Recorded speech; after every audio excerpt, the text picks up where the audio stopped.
국제구국연대 캐나다 대표 이경복입니다. 안녕하세요. 오늘은 2018년 9월 29일 토요일, 여기는 캐나다 토론토입니다. 어제, 그러니까 9월 28일은 캐나다 북한 인권의 날로서 공원에서 제5주년 기념식을 했는데, 여기서 제가 북한 문제의 본질은 핵이 아니라 인권이다 라는 제목으로 강연을 했습니다. 그런데 그 현장 녹음이 잘 안 돼서 여기 유튜브 방송으로 다시 전해드리려고 합니다. 아시다시피 대한민국은 자유민주주의 국가입니다. 자유민주주의를 선도하고 있는 미국의 경우 독립선언서를 채택 공표한 것이 1776년인데 이 선언서의 핵심 내용은 다음과 같습니다. 즉, 모든 사람은 평등하게 태어났고 창조주로부터 생명과 자유와 행복의 추구라는 양도할 수 없는 권리를 부여받았다. 이 권리, 한마디로 말해서 자유권이죠. 이 자유를 확보하기 위하여 인류는 정부를 조직했으며 정부의 존재 이유를 이렇게 자유권 확보라는 데 두고 있는 거죠. 했으며, 따라서 이 정부의 정당한 권력은 인민의 동의로부터 유래한다. 요컨대 나라의 주인은 국민이며 나라는 그 국민의 자유권을 보호하기 위하여 존재한다. 그런 뜻이 되겠습니다. 그래서 우리 대한민국 헌법에도 제37조에 국민의 모든 자유와 권리는 이러이러한 경우 법률로서 제한할 수 있을 뿐이다. 그 이러이러한 것이라는 것이 무엇이냐 하면 국가안전보장, 질서유지 또는 공리복리를 위하여 필요한 경우에 한하여 법률로서 제한할 수 있다. 그렇지 않고는 제한해서는 안 된다는 얘기죠. 또 제한하는 경우에도 자유와 권리의 본질적인 내용을 침해할 수 없다. 이것이 자유민주주의를 채택한 대한민국의 헌법입니다.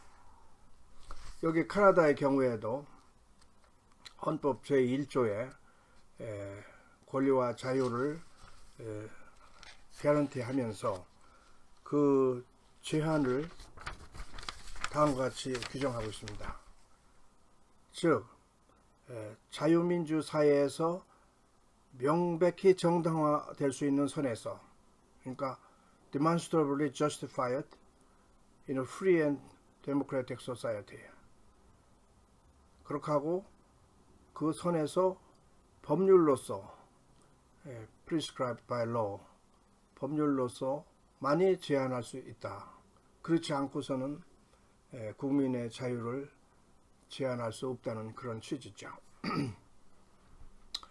그래서 아시다시피 대한민국은 1948년에 자유민주주의 국가로 선거를 통해서 주권 국가를 수립했고, 따라서 유엔이 한반도의 유일한 합법 정부로 승인한 그런 자랑스러운 국가인 반면,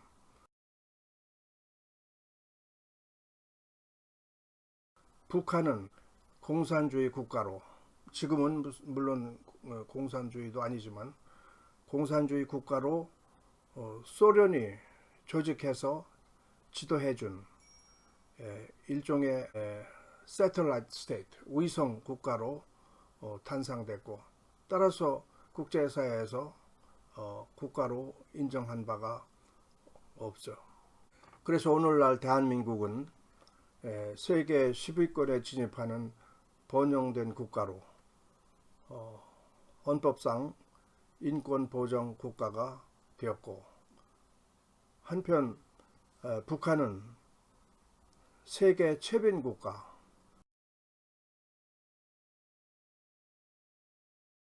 세계 최악의 인권 유린 국가로 전락하게 됐는데, 북한이 세계 최악의 인권 유린 국가라는 점을 좀 더 살펴보자면은 1960년대까지만 해도 마르크스 레닌주의를 조선 현실에 맞게 창조적으로 적용한다고 해서 사상에서의 주체, 정치에서의 자주, 경제에서의 자립, 국방에서의 자위, 이런 캐치프레이즈를 갖고 공산주의를 실시했는데, 그 이후에 김일성 동지의 혁명 사상으로, 요새 우리가 알고 있는 대로 주체 사상으로 변질돼 가지고 급기야는 지금 유지하고 있는 세습, 수령 절대, 노예 제도로 둔갑해서, 아시다시피 북한은 헌법 위에 노동당 규약이 있고 노동당 규약 위에 수령의 교시가 있는 그런 애브노멀한 국가로 변질됐는데, 특히 유일사상 체계 확립 10대 원칙이라 해가지고 1974년에 김정일이가 만들었다고 하는데, 이를 통해서 국민들의 행동은 물론이거니와 사고, 생각하는 것까지 통제하는 시스템으로 만들었는데, 그 10대 원칙의 한 조항이 이렇게 되어 있어요. 위대한 수령 김일성 동지의 교시를 무조건적으로 받아들여 이것을 척도로 삼아 모든 것을 점검하고 수령의 사상에 따라 사고하고 행동하지 않으면 안 된다. 수령의 사상에 따라 사고하고 행동하지 않으면 안 된다. 그러니까 아까 말씀드린 것처럼 행동뿐이 아니라 사고까지, 생각하는 것까지 통제하는, 그야말로 totalitarian state가 돼서 자기들 구호로는 하나는 전체를 위하여, 전체는 하나를 위하여라고 하는데, 다시 말하면 인민은 당을 위하여, 당은 수령을 위하여 복무하는 그런 시스템이죠. 특히 우리가 유념해야 될 것은, 북한은 조선노동당이 지배하는 국가로서 그 조선노동당 규약에 다음과 같은 당면 목적을 명시하고 있습니다.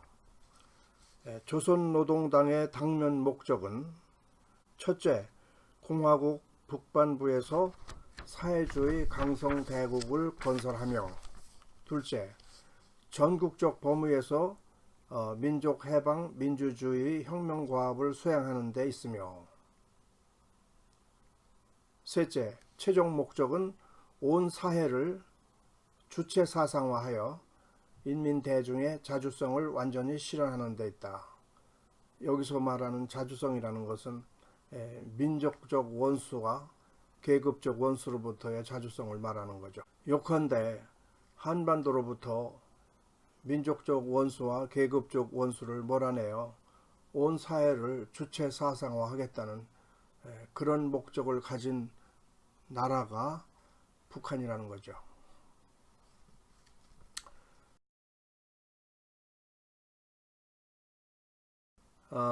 흔히 북한이 인권유린 국가라는 점을 설명하기 위해서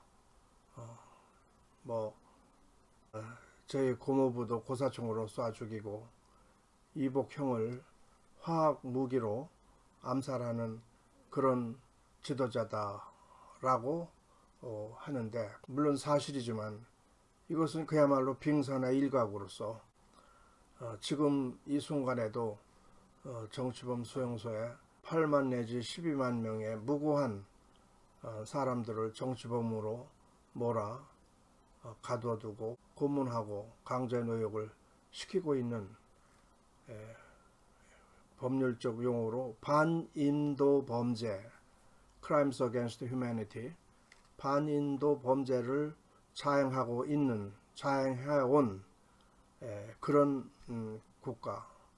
그래서 이제 2014년에 UN 조사위원회가 정의한 바에 의하면 A state that does not have any parallel in the contemporary world, 현재 세계에서 그 유례를 찾아볼 수 없는 그런 나라다라고 규정한 바 있습니다.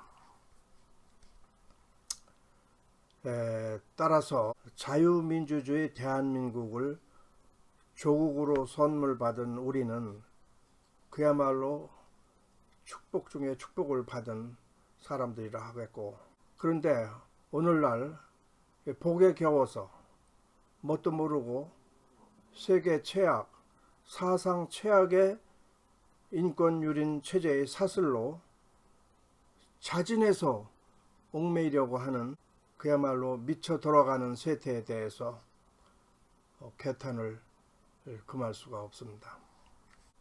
요즘 세계의 화두가 북한 비핵화인데, 북한 비핵화로 체제 보장을 해줘야 한다, 이런 얘기가 회자되고 있는데, 첫째로 북한이 핵을 폐기하겠습니까? 마치 늑대들어 발톱을 빼고 이빨을 뽑으라고 하는 거나 마찬가지 아니에요? 늑대가 발톱을 빼고 이빨을 뽑겠습니까?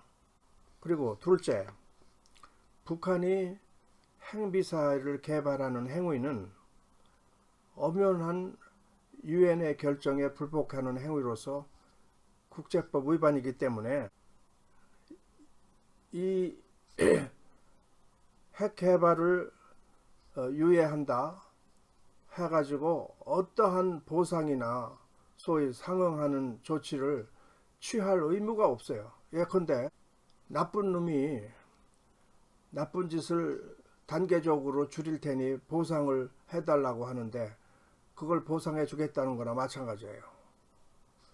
말도 안 되는 얘기고, 또 그 보상 중에 가장 큰 보상이 뭐냐면 체제 보장을 해달라는 것인데, 이제까지 말씀드린 바와 같이 이 세계 최악의 인권 유린 체제를 보장을 해달라니, 이것은 그야말로 이 지구상에서 영구히 퇴출해야 될 체제인데 이것을 보장해 준다는 게 이게 말이 됩니까? 이 체제를 인정해 주면, 다시 말하면 이 체제를 정상적인 체제로, 정상적인 지도자로 대우를 하게 되면은 그만큼 우리가 목표로 하는 북한의 핵무기는 어렵게 되는 거 아니에요? 그래서 일찍부터 프랑스는 그 당시 김대중 정권 하에서 세계 각국에 돌아다니며 북한과 애교 관계를 맺어달라고 부탁을 하면서 한 말이, 북한을 국제사회에 끌어내서 정상적인 국제사회 일원으로 만들어야 되지 않겠느냐라는 말을 했는데, 그때 당시에 프랑스의 입장은 지금도 마찬가지지만 그런 인권유린 국가를 정상 국가로 대우해 주면은 그만큼 북한이 정상 국가로 탈바꿈해야 할 필요성을 느끼지 않게 만드는 것이기 때문에 그렇게 해서는 안 된다 해가지고 지금까지도 프랑스는 북한과 애교 관계를 맺지 않고 있습니다. 그래서 지난 UN 안보리에서도 마크롱 대통령이 트럼프 대통령에게 이 같은 사항을 지적하고 반박했는데, 그래서 지금 도덕적인 측면에서 세계의 지도자는 트럼프가 아니라 마크롱이라는 말도 있습니다. 아직 40세밖에 안 된 젊은 지도자인데 그야말로 세계적인 지도자가 될 감인 것 같아요. 이치가 이런데 이런 북한 체제를 위하여 이 체제를 지배하는 수계이자 반인륜범에 대해서 훌륭한 지도자라, 아너러블한 지도자라고 칭송하는, 경쟁적으로 칭송하는 세상이 됐습니다. 누가 칭송하느냐?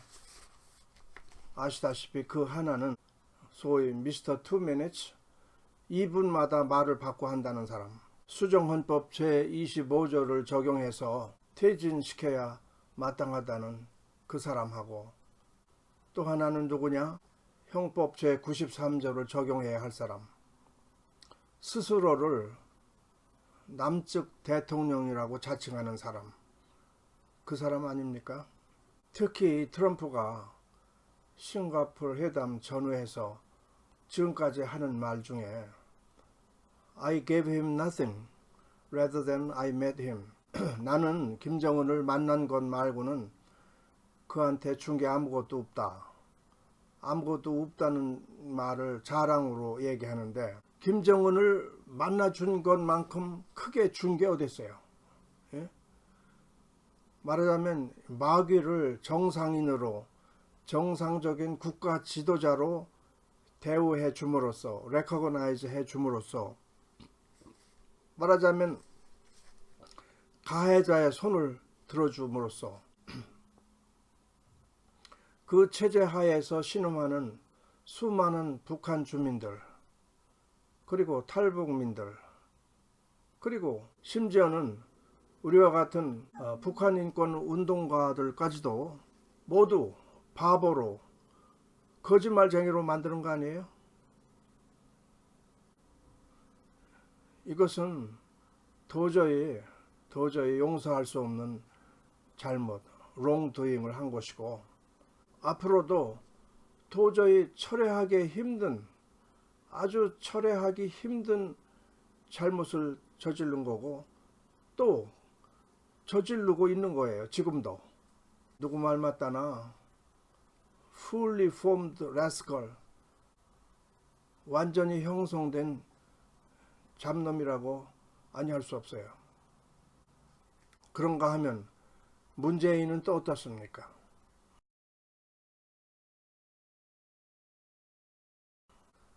이런 북한 체제를 영구 보장해 주기 위해서 이리저리 다니며 가진 쇼와 요소를 다 부리는데,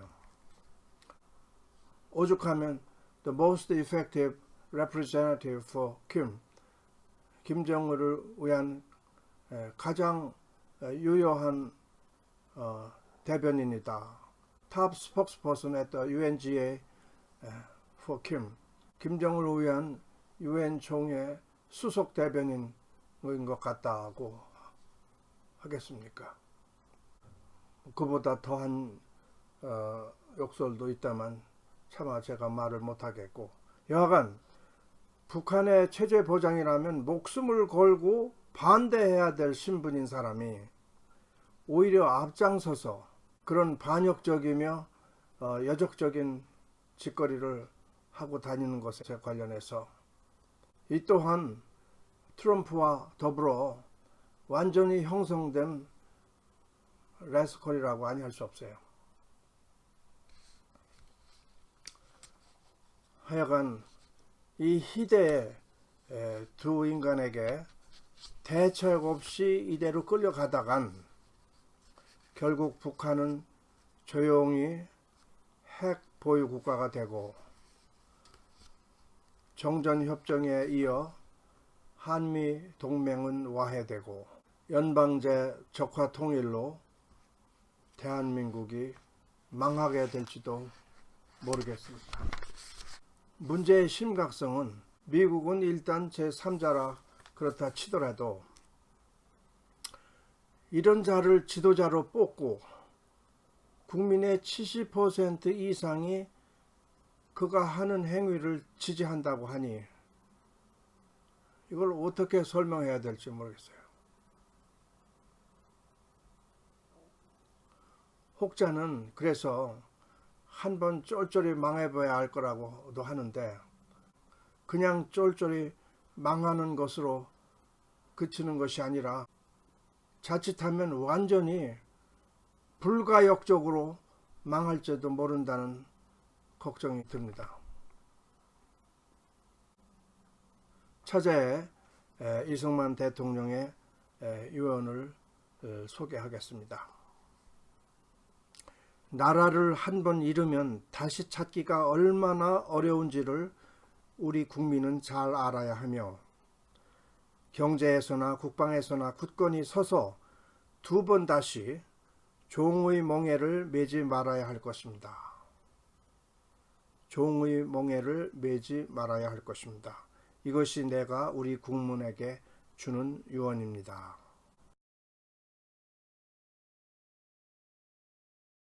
나라를 잃지 않으려면, 즉 북한의 세습 수령 독재 노예체제의 멍에에 꿰이지 않으려면, 그렇다면 대안은 무엇인가? 무슨 대책을 세워야 하는 걸까? 고민하지 않을 수 없습니다. 해서 제 2부에서는 이와 관련하여 제 소견을 말씀드리는 시간을 갖도록 하겠습니다. 감사합니다.